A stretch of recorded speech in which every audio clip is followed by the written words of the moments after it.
แล้วจะออกเบาๆได้บ่ ได้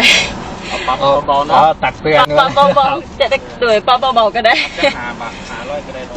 ะ เจ้าหน้าที่ตำรวจไทยขอปรับใหม่เบาๆต่อหนุ่มลาวจ่ายไป500 บาท วันที่ 6 มิถุนายน 2026 สำนักข่าวสดของไทยรายงานว่า เกิดเป็นกระแส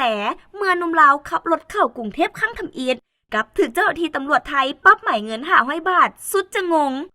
รถไทยเลี้ยวนำหน้าไปหลายคันตนเองก็ขี่ตาม และจุดนั้นก็มีลูกศรบอกให้เลี้ยวได้ แต่ก็ถึกปรับใหม่และปรับใหม่เพียงแต่รถตนคันเดียว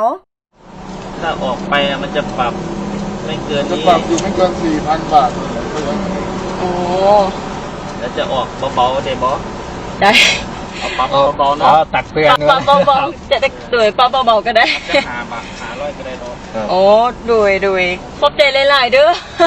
โอเคไหมเดี๋ยวพี่จะปรับไป โดย 100 บาทโอเคไหม โดย โอเค ในตอนทำอิฐก็เข้าใจว่าถึงเฮียกจอดย้อนเป็นป้ายทะเบียนลาวซึ่งก็พร้อมให้ตรวจสอบเพอเอกสารมีครบทุกอย่าง แต่เจ้าหน้าที่ตำรวจกลับแจ้งว่า ทางนี้เป็นทางด่วนให้ขับขี่ไปซื้อได้อย่างเดียวเลี้ยวบ่ได้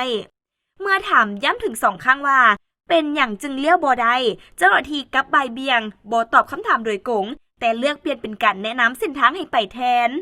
ในที่สุดตำรวจก็บอกว่ามีโทษปรับใหม่บ่เกิน 4,000 บาท หนุ่มลาวจึงได้ขอให้เห็นใจเปลี่ยนเป็นการเกาเตือนได้บ่พอเป็นครั้งทำอิฐตำรวจไทยก็ตอบว่ามันเป็นระเบียบทั้งเสนอปรับให้แบบเบาๆลดให้เหลือ500 บาทชายหนุ่มลาวจึงยอมจ่ายให้ไปโดยบ่มีการออกใบบินให้